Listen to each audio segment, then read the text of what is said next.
Assalamu alaikum. Welcome to the National University online class during this pandemic. I feel proud to be the part of this National University online video class. Lecture as a resource person. Please maintain the health rules. I am MST Sabina Yasmin, lecturer Rajshahi Government Women's College, Rajshahi. I will discuss about the Islamic history and culture program BA Honors 4th year, course code 241607. Name of course, Development of Muslim Architecture and Archaeology. Lecture number 4. Title of the lecture, Dome of the Rock. সুপ্রিয় শিক্ষার্থী, স্ক্রিনে একটি ছবি দেখা যাচ্ছে। এটি একটি চিত্র। এই চিত্রে দেখে আমরা অনুধাবন করতে পারছি যে আজকের আলোচনা বিষয় কি হতে পারে। হ্যাঁ, সুপ্রিয় শিক্ষার্থী, আজকে আমাদের আলোচ্য বিষয় ডোম অব দি রক বা কুব্বাতুস সাকরা। ডোম অব দি রক নামটি এসেছে, ডোম মানে গম্বুজ, রক মানে পাথর। পাথরের উপর নির্মিত যে গম্বুজ, সেটি থেকে মূলত এর নামকরণ করা হয়েছে। একটি পবিত্র পাথরকে কেন্দ্র করে এই দ্বিগম্বুজ মূলত তৈরি করা হয়েছে। এটিকে মূলত বলা হচ্ছে ডোম অব দি রক বা কুব্বাত আর সাকরা। এখানে মূল গম্বুজ, এখানে বলা হচ্ছে ড্রাম, এটি ড্রাম এবং এটি একটি অষ্টভুজাকার অংশ। তাহলে সুপ্রিয় শিক্ষার্থী, আমরা এখন মূল আলোচনায়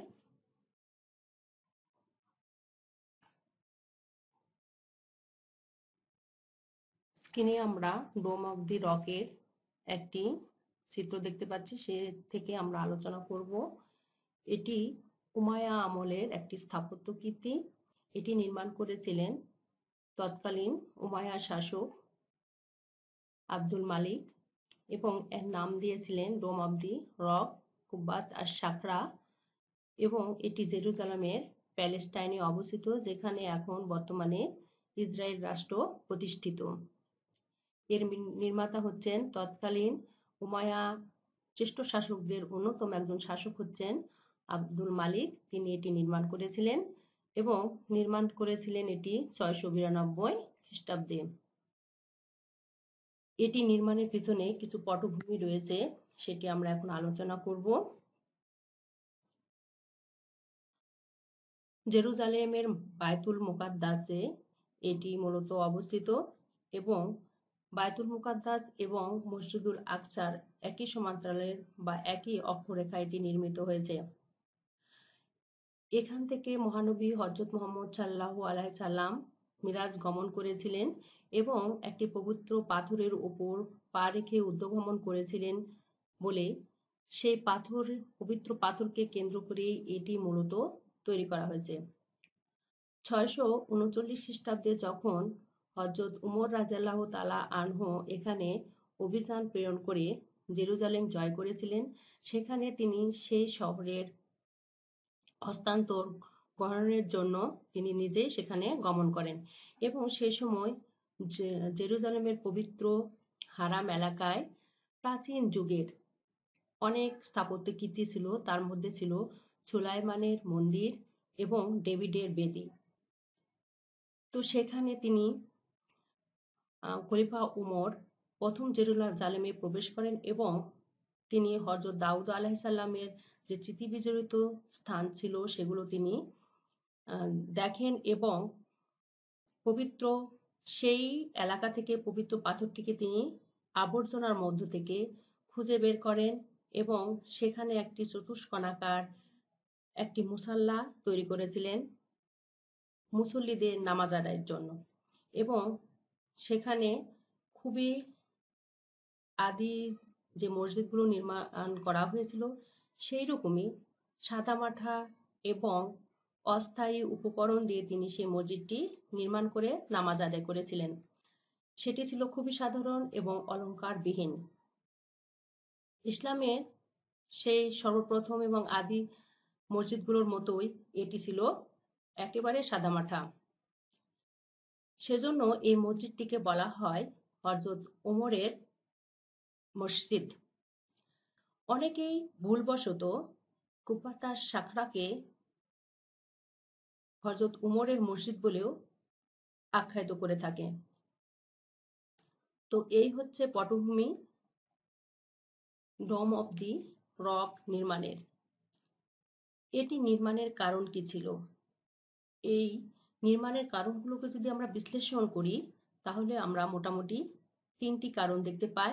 একটি হচ্ছে রাজনৈতিক কারণ, ধর্মীয় কারণ এবং স্থাপত্যিক কারণ। প্রথমে আমরা আলোচনা করব রাজনৈতিক কারণ। কুব্বাতুস সাখরা নির্মাণের মূলে যে প্রধানত 3টি কারণ রয়েছে তার মধ্যে রাজনৈতিক কারণটাই হচ্ছে অন্যতম। 684 খ্রিস্টাব্দে যখন আব্দুল মালিক উমাইয়া খিলাফতের দায়িত্ব পান তখন তিনি প্রতিদ্বন্দ্বী কর্তৃক প্রবল প্রতিরোধের শিকার হয়েছিলেন। 680 খ্রিস্টাব্দে যখন কারবালার প্রান্তরে ইমাম হুসাইন শাহাদত বরণ করেন তখন মক্কা এবং মদিনার দায়িত্ব গ্রহণ করেছিলেন আবদুল্লাহ ইবনে জুবাইর এবং তিনি সেখানে নিজেকে খলিফা হিসেবে প্রতিষ্ঠিত করেন এবং তিনি সেখানে স্বীয় আধিপত্য বিস্তার করেছিলেন এবং নিজেকে খলিফা হিসেবে দাবি করেছিলেন। অন্যদিকে সিরিয়ার দামেস্কে আব্দুল মালিক উমাইয়া খিলাফতের খলিফা নিযুক্ত হয়েছিলেন। এর ফলে একই সঙ্গে দুজন খলিফা থাকায় প্রবল প্রতিদ্বন্দ্বিতা শুরু হয়। আর আবদুল্লাহ ইবনে জুবাইর যেহেতু মক্কা, মদিনা এবং হেজাজ অঞ্চলের খলিফা হিসেবে নিজেকে দাবি করেছিলেন সেহেতু তিনি মুসলিম উম্মার 2টি গুরুত্বপূর্ণ স্থান কাবা শরীফ এবং মদিনা মনোয়ারার দায়িত্ব পেয়েছিলেন বলে তার গুরুত্ব ছিল অনেক বেশি। তাছাড়াও উমাইয়া শাসকগণ ইসলাম বিরোধী কার্যকলাপের ফলে সে সময় ধর্মপ্রাণ মুসলমানগণ আবদুল্লাহ ইবনে জুবাইরের মহানবী সাল্লাল্লাহু আলাইহি সাল্লাম কর্তৃক এবং খোলাফায়ে রাশিদিনের যে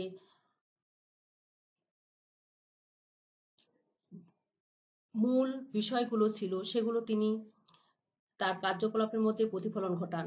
ফলে স্বাভাবিকভাবে তিনি সমর্থক সংখ্যা বেশি পেয়েছিলেন এবং তার এই যে মহানবী সাল্লাল্লাহু আলাইহি সাল্লাম এবং খোলাফায়ে রাশিদিনের নীতি তিনি গ্রহণ করেছিলেন বিধায় সিরিয়া, ইরাক, মিশর থেকে যে সমস্ত ধর্মপ্রাণ মুসলমান মক্কায় হজব্রত পালনের জন্য যান তারা আবদুল্লাহ ইবনে জুবাইরের কার্যকলাপ দেখে তারা তার প্রতি সমর্থন জ্ঞাপন করেন। ফলে এই অঞ্চলের উর্বর অঞ্চলের মানুষের সমর্থন লাভ করায় তিনি প্রচুর পরিমাণে রাজস্ব পেতে থাকেন। ফলে তিনি অর্থনৈতিক দিক দিয়েও শক্তিশালী হতে থাকেন। তাছাড়া একজন শক্তিশালী খলিফায় মক্কা এবং মদিনার দায়িত্ব গ্রহণ করতে পারেন। ফলে উমাইয়া খলিফা আব্দুল মালিক মক্কা মদিনার পরিবর্তে তিনি জেরুজালেমকে বেছে নেন ইসলামের গুরুত্বপূর্ণ স্থান হিসেবে এবং মহানবী সাল্লাল্লাহু আলাইহি সাল্লাম যেহেতু সেখান থেকেই ঊর্ধ্বগমন গিয়েছিলেন অর্থাৎ মিরাজ সফরে গিয়েছিলেন সেহেতু তিনি সেখানে সেই পাথরকে কেন্দ্র করে কাবার ন্যায় একটি স্থাপনা তৈরি করার সিদ্ধান্ত নেন। সেই লক্ষ্যে তিনি এই পবিত্র পাথরকে কেন্দ্র করে ডোম অব দি রক বা কুব্বাতুস সাখরা নির্মাণ করেছিলেন। 692 খ্রিস্টাব্দে তিনি ডোম অব দি রক নির্মাণের পর তিনি আবদুল্লাহ ইবনে জুবাইরের বিরুদ্ধে অভিযান প্রেরণ করেন এবং আরাফার প্রান্তরে তাকে পরাজিত এবং নিহত করেন। এরপর আমরা আসি ধর্মীয় কারণ। খলিফা আব্দুল মালিক অসামান্য কীর্তি হিসেবে কুব্বাত আস সাখরা নির্মাণ করেছিলেন যা ইসলামী স্থাপত্য শিল্পের জন্য একটি বিস্ময়কর বিষয় ছিল। তিনি এই পূত পবিত্র ইমারত নির্মাণে একটি ধর্মীয় ভাবধারা প্রভাবান্বিত হন। তিনি মক্কা মদিনার ন্যায় জেরুজালেম সম্পর্কে তার আদি অনেক ধারণা ছিল। সেই লক্ষ্যে তিনি সেখানে এই ইমারতটি নির্মাণ করেছিলেন এবং ধর্মীয় গুরুত্বপূর্ণ স্থানে রূপান্তরিত করতে চেয়েছিলেন। যেহেতু তিনি জেরুজালেম সম্পর্কে সচেতন ছিলেন, সেহেতু তিনি হযরত মুহাম্মদ সাল্লাল্লাহু আলাইহি সাল্লামের পদচিহ্নকে যেহেতু এখানে ছিলই, সেই পদচিহ্নকে কেন্দ্র করে তিনি ইমারত নির্মাণ করেন। যেহেতু মক্কায় হযরত ইব্রাহিম আলাইহিস সালামের স্মৃতি বিজড়িত হাজরে আসওয়াদকে কেন্দ্র করে কাবার যে তাওয়াফের ব্যবস্থা রয়েছে বা প্রদক্ষিণরত যে পাত্র রয়েছে, ঠিক সেই রকমই তিনি হযরত মুহাম্মদ সাল্লাল্লাহু আলাইহি সাল্লামের পদচিহ্ন সম্বলিত পবিত্র পাথরকে কেন্দ্র করে একটি প্রদক্ষিণ করার একটি স্থান নির্মাণের উদ্যোগ নেন এবং সে পাথরকে কেন্দ্র করে তিনি চারিদিকে একটি প্রদক্ষিণ করার একটি ব্যবস্থা করেছিলেন এবং উভয় পাথরে গিয়ে প্রদক্ষিণ স্থান হিসেবে স্থানান্তর হন এবং তিনি ঘোষণা করে দেন যে হাজরে আসওয়াদের ন্যায় এখানে কুব্বাতুস সাখরায় যে পাথর রয়েছে তার চারিদিকে প্রদক্ষিণ করার নির্দেশ দিয়েছিলেন এবং তখন বহু মুসলিম সেখানে প্রদক্ষিণ করেছিলেন। এতে মক্কা শরীফের অনুকরণে কুব্বাতুস সাখরা নির্মাণ করেন যাতে মুসলমানগণ কাবা শরীফের অনুকরণে সেখানে জেরুজালেমের পবিত্র যে হারাম শরীফ সেখানে হজ ব্রত পালন করেন এবং এর গুরুত্বটাও বৃদ্ধি পেতে থাকে। এরপর আসি আমরা স্থাপত্যিক নিদর্শন হিসেবে এর নির্মাণের যে কারণ সেটি। এই স্থাপত্য রীতি দেখেই বোঝা যাচ্ছে যে এটি ইসলামের একটি গুরুত্বপূর্ণ এবং বিস্ময়কর একটি স্থাপত্য কর্ম। এই স্থাপত্য কর্মটি স্থানীয় মনোরম এবং কারুকার্য খচিত বাইজেন্টাইন যে গির্জাসমূহ ছিল সে সময়, সেই গির্জাসমূহকে ম্লান করে দেওয়ার জন্যই আব্দুল মালিক এই স্থাপত্য কর্মটি নির্মাণ করেছিলেন, যাতে কারুকাজ খচিত যে গির্জা ছিল তারা সৌন্দর্য যেন কুব্বাতুস সাখরার কাছে ম্লান হয়ে যায়। ফলে এটি ধর্মীয় ইমারত হিসেবে যে সৌধ নির্মাণ করেন তা সত্যি বিস্ময়কর।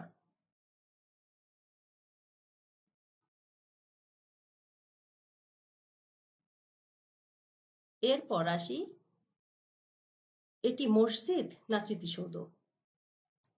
কুব্বাতুস সাখরা কি ধরনের ইমারত ছিল সে বিষয়ে পরিষ্কার ধারণা থাকা দরকার।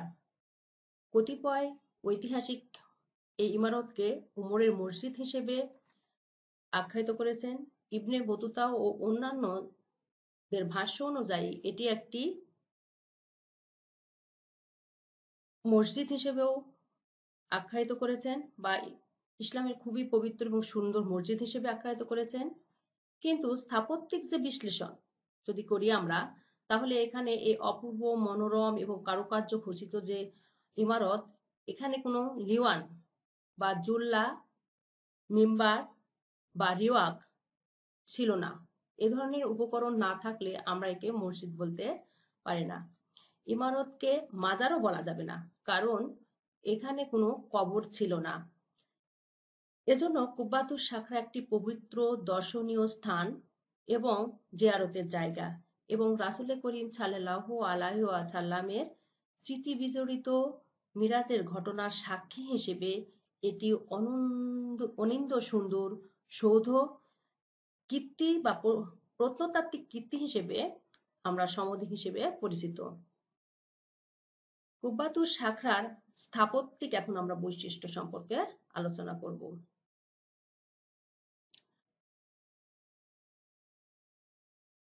স্ক্রিনে দুটি চিত্র দেখা যাচ্ছে।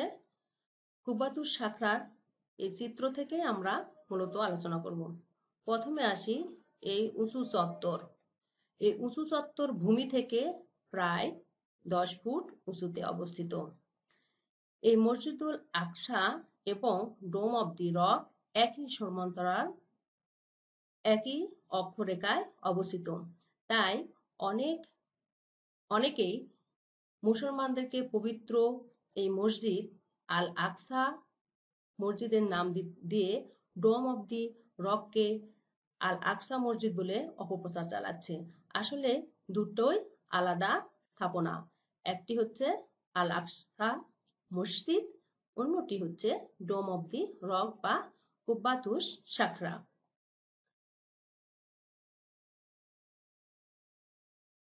এই অক্ষরেখা বা এই যে স্থাপনার উঁচু চত্বর, এই চত্বরে মূলত 5টি খিলান সারি, অর্থাৎ বাহির থেকে যদি আমরা এর ভিতরে প্রবেশ করতে যাই তাহলে 5টি খিলান সারির খিলান শ্রেণী অতিক্রম করে মূল প্রবেশ পথে আমরা যেতে পারবো। প্রথমে আমাদের 5 খিলান বিশিষ্ট যে খিলান শ্রেণী রয়েছে সেটি খুবই সুন্দর এবং আকর্ষণীয়। সেই খিলান সারি পার হয়ে আমাদেরকে প্রধান প্রবেশ পথে যেতে হবে। এরপর আমরা আসি, এখানে স্ক্রিনে একটি কুব্বাতুস সাখরা আব্দুল মালিক কর্তৃক যে নির্মিত হয়েছিল তার একটি ভূমি নকশা। এই ভূমি নকশা থেকে আমরা এর গঠন সম্পর্কে আলোচনা করব। এটি হচ্ছে উত্তর, দক্ষিণ, পূর্ব, পশ্চিম। প্রথমে আমরা এটিকে 3টি ভাগে বা 3টি অংশে বিভক্ত করতে পারি। একটি হচ্ছে মধ্যবর্তী গোলাকার স্থান, অভ্যন্তরে যে মাঝখানে বৃত্তাকার অংশ রয়েছে এটি বৃত্তাকার অংশ। দ্বিতীয়টি হচ্ছে অষ্টভুজাকার, এটি অষ্টভুজাকার এই বিশিষ্ট পরিবেষ্টিত এলাকা। তাহলে এই বৃত্তাকৃতি অংশকে চারপাশ দিয়ে ঘিরে রেখেছে সেটি হচ্ছে প্রথম অষ্টভুজ বিশিষ্ট একটি পরিবেষ্টিত একটি এলাকা। এখানে একটি বিষয় লক্ষণীয় যে এটি 8টি বাহু রয়েছে। সূক্ষ্ম জ্যামিতিক রেখা দ্বারা এটি তৈরি করা হয়েছে। 1, 2, 3, 4, 5, 6, 7, 8 এই 8টি বাহু দ্বারা এটি নির্মিত, সেজন্য একে বলা হচ্ছে প্রথম অষ্টভুজ। বৃত্তাকার অংশকে পরিবেষ্টন করে এই যে 8টি বাহু দ্বারা 8টি এই অঞ্চল ঘিরে রাখা হয়েছে। তারপরে এই প্রথম অষ্টভুজকে পরিবেষ্টন করে আরেকটি অষ্টভুজ এলাকা রয়েছে, সেটি হচ্ছে দ্বিতীয় অষ্টভুজ বিশিষ্ট অংশ। এখানেও 8টি বাহু রয়েছে, 1, 2, 3, 4, 5, 6, 7 এবং 8। এই 8টি বাহু দ্বারা এটি সীমাবদ্ধ রয়েছে। আমরা এখন একে একে এই অংশগুলোকে আমরা আলোচনা করব। স্ক্রিনে একটি ভূমি নকশা এবং একটি স্থাপত্যিক যে কৌশল অবলম্বন করা হয়েছে সেটির চিত্র এখানে দেখানো হয়েছে। প্রথমে আছে বৃত্তাকৃতি যে বেষ্টনী। এখানে বৃত্তাকৃতি যে বেষ্টনী, এখানে এর মাঝখানে রয়েছে মহানবী হযরত মুহাম্মদ সাল্লাল্লাহু আলাইহি সাল্লাম কর্তৃক মারিয়া পাহাড়ের শীর্ষ দেশে যে পাথর রয়েছে, অমসৃণ এবং বৃহদাকার যে পাথর, এই পাথরের উপর পা রেখে তিনি মিরাজ গমন করেছিলেন। এই পাথরের চারপাশে এই বৃত্তাকার অংশটি তৈরি করা হয়েছে। এখানে 1, 2, 3, 4 চারটি পেয়ার দ্বারা কেন্দ্রে এই পবিত্র পাথর রাখা হয়েছে। তার চারপাশে এটি আবার কাঠের গম্বুজ দ্বারা, আমরা ভিতরের অংশ দেখছি, বাহিরেরটা নয়, কাঠের গম্বুজ দ্বারা এই বৃত্তাকার অংশটি আচ্ছাদিত এবং উপরে ড্রামের মতো এই অংশটুকুকে বলা হচ্ছে ড্রামের মতো উপর নির্মাণ করা হয়েছে এই গম্বুজটি এবং তার উপর আছে জানালা। কতটি জানালা রয়েছে? এই ড্রামের সঙ্গে 16টি করে জানালা রয়েছে। এইখানে বলা হচ্ছে 4টি পেয়ার, 1, 2, 3, 4 4টি পেয়ার মানে আয়তাকার স্তম্ভ।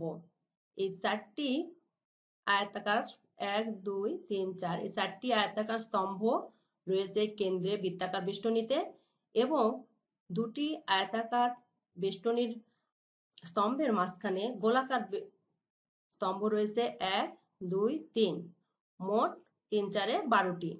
তাহলে 12টি গোলাকার স্তম্ভের উপর মূলত এই ড্রাম এবং ড্রামের উপর গম্বুজ দ্বারা আচ্ছাদিত রয়েছে। এবং বৃত্তাকার যে বেষ্টনী, এই বেষ্টনীর উপর দিকে যে খিলান রয়েছে, এই খিলানগুলো হচ্ছে 16টি খিলান রয়েছে এবং 16টি খিলানের উপর ড্রাম এবং তার উপর গম্বুজ স্থাপন করা হয়েছে। তাহলে আমরা দেখলাম পেয়ার অর্থ হচ্ছে আয়তাকার গম্বুজ এবং তার পাশাপাশি দুটি আয়তাকার গম্বুজের মাঝখানে 3টি করে গোলাকার গম্বুজ রয়েছে। তাহলে 4টি আয়তাকার গম্বুজ এবং 12টি গোলাকার 4টি আয়তাকার স্তম্ভ এবং 12টি গোলাকার স্তম্ভের উপর একটি গম্বুজ স্থাপন করা হয়েছে এবং প্রথমে কাঠের গম্বুজ স্থাপন করা হয়েছে এবং কাঠকে আচ্ছাদন করার জন্য আরেকটি স্বর্ণমণ্ডিত গম্বুজ স্থাপন করা হয়েছে, সেজন্য একে বলা হয় ডোম অফ দি রক। এরপর আমরা আসি, এখানে ভূমি নকশা দেওয়া হয়েছে। এবার আমরা আলোচনা করব প্রথম অষ্টভুজ যে অংশ সেটা নিয়ে। প্রথম অষ্টভুজের মধ্যে রয়েছে 1, 2, 3, 4, 5, 6, 7, 8, 8টি পেয়ার অর্থাৎ আয়তাকার স্তম্ভ এবং দুটি আয়তাকার স্তম্ভের মাঝখানে 2টি করে গোলাকার স্তম্ভ রয়েছে। তাহলে 8 দুগুণ 16টি গোলাকার স্তম্ভ রয়েছে। তাহলে মোট স্তম্ভের সংখ্যা 16 যোগ 8 বা 24টি স্তম্ভ রয়েছে। তার মধ্যে 8টি আয়তাকার স্তম্ভ এবং 16টি হচ্ছে গোলাকার স্তম্ভ। এই স্তম্ভগুলোকে সূক্ষ্ম জ্যামিতিক রেখা দ্বারা টানলে সমান 8টি রেখা পাওয়া যায়, যা খুবই সুচিন্তিত পরিকল্পনা মতো এটি তৈরি করা হয়েছে। এর ফলে দেখা যাচ্ছে যে পাথর রয়েছে সেখানে 2টি প্রদক্ষিণ পথের সৃষ্টি হয়েছে। এ একটি প্রদক্ষিণ পথ এবং এটি একটি প্রদক্ষিণ পথ, যেটা আমরা কাবা শরীফেও দেখতে পাই। এরপর আমরা আসি দ্বিতীয় অষ্টভুজ। দ্বিতীয় অষ্টভুজ যে দৈর্ঘ্য হচ্ছে 67.5 ফুট বা 67.5 ফুট এবং প্রস্থে হচ্ছে 29.5 ফুট। এখানে 8টি দেওয়ালে প্রতিটিতে 7টি করে খোপ রয়েছে এবং ওখানে আমরা 8টি ভুজ রয়েছে এবং প্রত্যেকটিতে 40টি করে জানালা রয়েছে। দ্বিতীয় অষ্টভুজটি ছিল খুবই আকর্ষণীয় এবং পরিমণ্ডিত। আবার দুটি স্ক্রিনে চিত্র দেখা যাচ্ছে, সেখানে খিলানের শীর্ষদেশের উপর ড্রাম নির্মিত হয়েছে। আমরা আগেই আলোচনা করেছি, ড্রামটা হচ্ছে যে বৃত্তাকার এবং প্রথম অষ্টভুজ যে অংশ ছিল সেখান থেকে যে স্তম্ভগুলো উঠেছিল তার উপর খিলানের শীর্ষদেশ, তার উপর এই ড্রামগুলো নির্মিত হয়েছে এবং ড্রামগুলোতে বা পিপাটিতে 16টি জানালা রয়েছে এবং জানালাগুলো অর্ধবৃত্তাকারে, পুরোপুরি বৃত্তাকার নয়, অর্ধবৃত্তাকার শির বিশিষ্ট জানালা এখানে দেখা যাচ্ছে। এরপর আমরা আসি গম্বুজ। ডোম অফ দি রক বা কুপাতুর শাখরার সবচেয়ে আকর্ষণীয় এবং মূল বিষয় হচ্ছে এই গম্বুজ। গম্বুজটি হচ্ছে দ্বিস্তর বিশিষ্ট, একটি হচ্ছে কাঠের এবং অপরটি হচ্ছে সোনায় মোড়ানো আরেকটি স্তর এবং দুটি স্তরের মাঝখানে হাঁটার জন্য সেখানে কাঠের ছাদ ব্যবহার করা হয়েছে এবং সেখানে প্রবেশ করার জন্য ছোট দরজাও রাখা হয়েছে। স্বর্ণমণ্ডিত যে গোলাকার গম্বুজটি পরপর 2টি আচ্ছাদনে আচ্ছাদিত। আমরা স্ক্রিনেও যে চিত্রটি দেখছি সেখানেও সেটা দেখানো হয়েছে, উপরে একটি আচ্ছাদন এবং নিচে আরেকটি কাঠের আচ্ছাদন। কাষ্ঠ নির্মিত আচ্ছাদনটি ভিতরের দিকে এবং স্বর্ণ নির্মিত আচ্ছাদনটি বাইরের দিকে।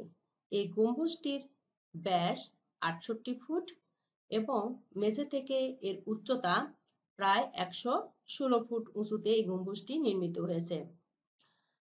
এই গম্বুজের চূড়াটির উচ্চতা এখান থেকে এর উচ্চতা 13.5 ফুট অর্থাৎ 13.5 ফুট। এই গম্বুজটির চূড়ার উচ্চতা। এখানে অর্ধচন্দ্রের মতো একটি আকৃতি দেখা যাচ্ছে। এটি মূলত শাসানীয় একটি রীতি। কাঠের আচ্ছাদনের ভিতরে 32টি পিঞ্জর বা রিব রয়েছে এবং সেখানে কারুকার্য খচিত গ্লাস লাগানো আছে, যা দেখতে অনিন্দ সুন্দর এবং মনোমুগ্ধকর। এবার আছে ছাদ।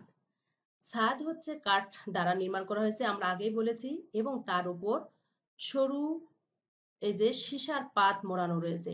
এটি মূলত ডমকদি রোকের বাহিরের যে প্রাচীর, সে প্রাচীর থেকে দ্বিতীয় অষ্টভুজাকৃতির যে অঞ্চল রয়েছে তার উপর রয়েছে। এখানে ড্রাম থেকে বাহিরের প্রাচীর পর্যন্ত এটি নির্মাণ করা হয়েছে। ছাদ সীসার সরু পাত দিয়ে মোড়ানো। এখানে খাঁজ কাটা একটি পাত দেখা যাচ্ছে এবং এখানে উন্নত বপ্র বা প্যারাপেট ব্যবহার করা হয়েছে। বহিঃপ্রাচীরের ওপরে যে প্যানেলের মাথায় ছাদে উন্নত এই বপ্র ব্যবহৃত হওয়ার ফলে পানি নিষ্কাশনের ব্যবস্থা আলাদাভাবে করতে হয়েছে।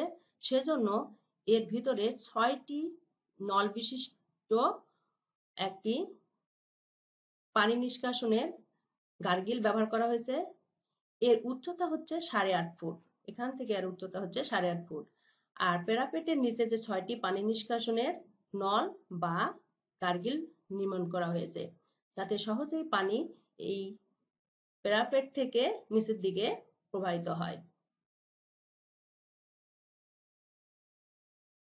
এরপর আমরা আসি সেই অমসৃণ মোজাইককৃত যে বৃহদাকার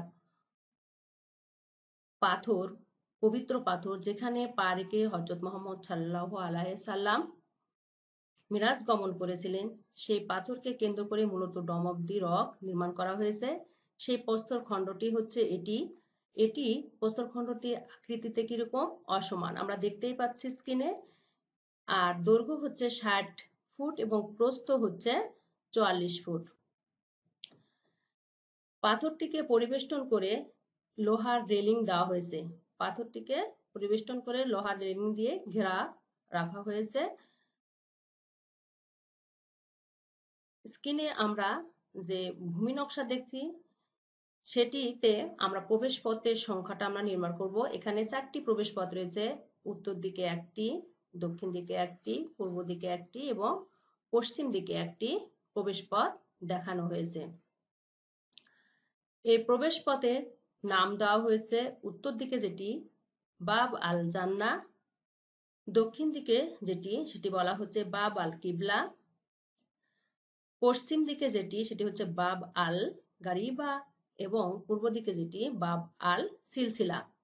এই 4টি পথ দ্বারা মূলত মুসলিম উম্মাহ যারা এখানে দর্শন করতে চান, তারা এই 4টি পথ দিয়ে সেখানে প্রবেশ করতে পারবেন।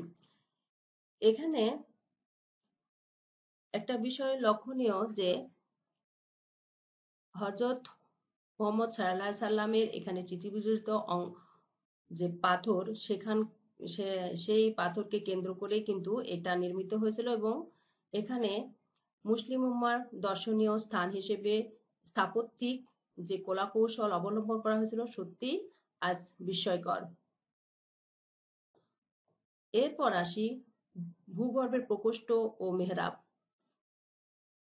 এখানে যে আমরা প্রস্তরখণ্ডটি দেখলাম, তার নিচে একটি 15 ফুট বর্গাকৃতির একটি গহ্বর দেখা যায় এবং এই গহ্বরে প্রবেশের জন্য দক্ষিণ দিকে যে পথ রয়েছে, সেই পথ ধরে ছোপান পথে সেখানে প্রবেশ করতে হয়। সেখানে যদি আমরা প্রবেশ করলে আমরা সেখানে একটা সুন্দর একটা মেহরাব দেখতে পাবো ডান দিকে।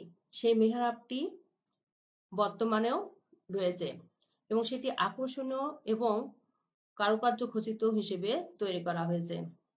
এবার আমরা আসি কুবরাতুস সাখরার যে অলঙ্করণ, কি স্থাপত্যিক অলঙ্করণ করা হয়েছে তা আমরা এখন আলোচনা করব।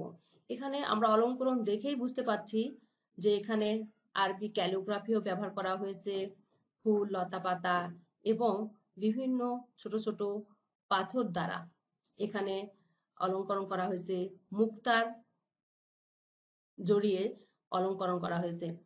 প্রথমত মর্মর প্রস্তরে সোনালী, নীল এবং সবুজ মোজাইক দ্বারা এটি অলঙ্করণ করা হয়েছে, যা দেখতে অতি সুন্দর এবং মনোমুগ্ধকর এবং আকর্ষণীয়। এরপর আসি ঝিনুক কারুকার্য, চাকচিক্য। এইগুলোতে ঝিনুক কারুকার্য, চাকচিক্য ব্যবহার করা হয়েছে, যা অনিন্দ্য সুন্দর। এবং আমরা আগে বলেছি এখানে আরবি হরফ কুফি বা নাস্তালিক পদ্ধতিতে লিখিত এই আরবি লিপির বিন্যাস এই ডোম অফ দি রকের বাহিরে যে অলঙ্করণ সেখানে দেখা যায়। দেয়ালের মূল্যবান যে মোজাইক, লতাপাতা এবং লতাগুল্মের যে নকশা, মনোরম ফ্রেস্কো পেন্টিং ছিল, সেটা সত্যিই অনবদ্য, যা বাইজেন্টাইন, সাসানীয় এবং মিশরীয়, সিরীয় প্রভাব পরিলক্ষিত হয়। এখানে আমরা দেখলাম ডোম অফ দি রকের শীর্ষে একটি অর্ধচন্দ্র দেখলাম, তারকা চিত্র দেখলাম এবং ডানা বিশিষ্ট নকশা, সেগুলো মূলত সাসানীয় চিত্রকলা থেকে এসেছে। এখানেও আমরা কিছু আরো স্পষ্ট করে অলঙ্করণ দেখা যাচ্ছে, সেখানে লতাগুল্মের কারুকার্য খচিত দেখা যাচ্ছে, আরবি ক্যালিগ্রাফিও দেখা যাচ্ছে।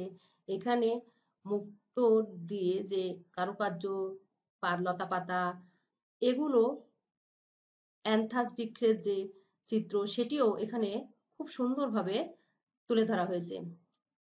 এর স্থপতি সম্পর্কে আমরা দুজনের নাম পাই, রাজা ইবনে হায়ওয়া এবং ইয়াজিদ ইবনে সাল্লামের নাম আমরা এখানে পেয়েছি। এখানে একটি বিষয় লক্ষণীয় যে আব্দুল মালিক কর্তৃক প্রতিষ্ঠিত কুব্বাতুস সাখরা মূল কাঠামো অব্যাহত রেখে, মূল কাঠামোর কোনো পরিবর্তন না করেই যুগে যুগে এর সংস্কার সাধন করা হয়েছে, যা অনবদ্য। এছাড়া এর মোটিভটা হচ্ছে বিভিন্ন এলাকা থেকে নেওয়া। আব্দুল মালিক সে সময়ের বাইজেন্টাইন বা খ্রিস্টান রাজাদের অনুরোধ করে বাইজেন্টাইন কারিগর এনে তিনি মোজাইকের কাজ করিয়েছিলেন এবং সিরিয়া এবং মিশর থেকে তিনি যেসব কারিগর এনেছিলেন তাদেরকে দিয়ে তিনি চিত্রকর্মের বা ফ্রেস্কোর কাজ করেছিলেন। এতে দেখা যাচ্ছে কাঠের বন্ধনীর উপর যে ব্রঞ্জের পাতে নকশা, সেটা হচ্ছে বাইজেন্টাইন এবং সিরীয় রীতির প্রভাব পরিলক্ষিত হয়। এছাড়াও যে অর্ধচন্দ্র দেখলাম, তারকা চিত্র, ডানা বিশিষ্ট নকশা, সেগুলো সাসনীয় এবং পারস্যর যে শিল্পরীতি সেটি পরিলক্ষিত হয়।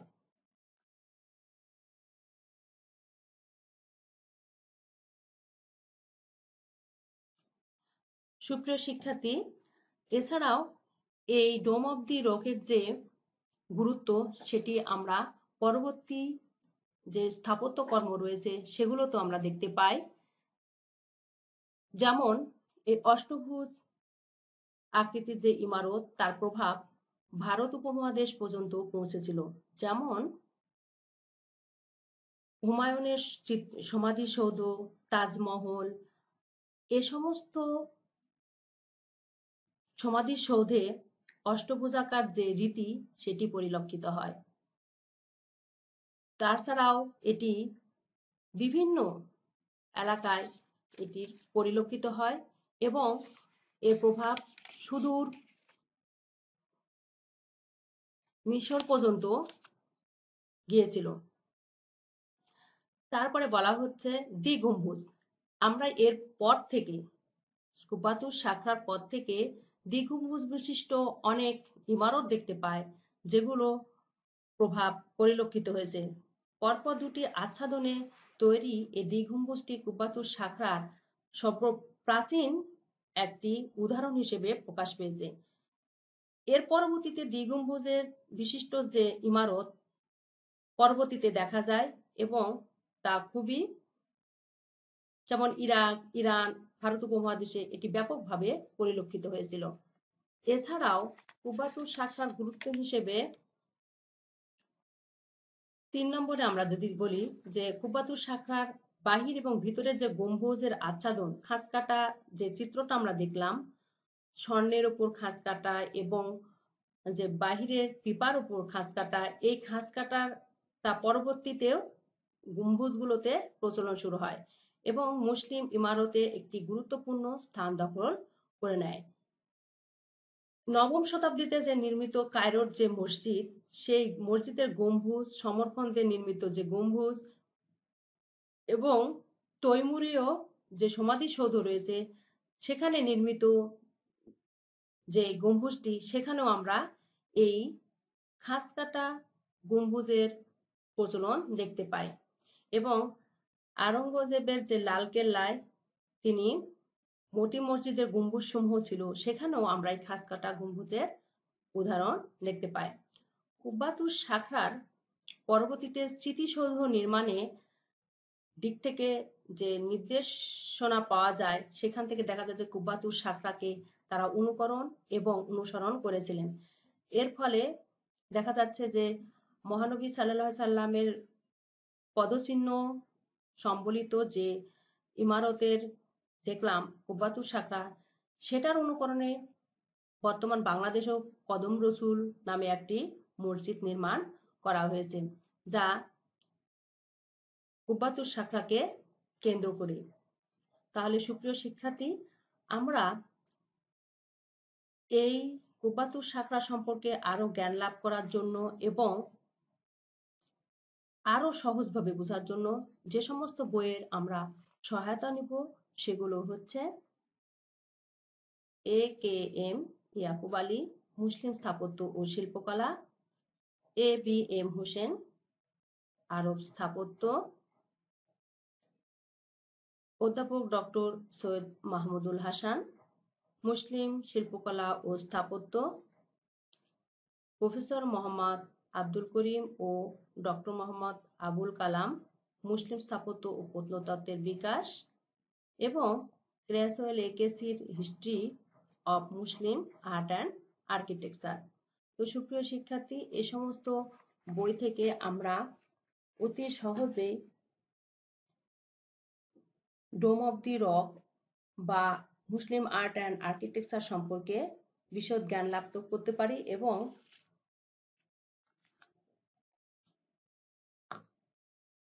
সেখান থেকে জ্ঞান লাভের মাধ্যমে আমরা এই প্রশ্নগুলোর উত্তর সহজে পেয়ে যেতে পারি। তো সুপ্রিয় শিক্ষার্থী, আজকে এ পর্যন্তই। সবাইকে ধন্যবাদ জানিয়ে আমি আমার ক্লাস শেষ করছি। আল্লাহ হাফেজ।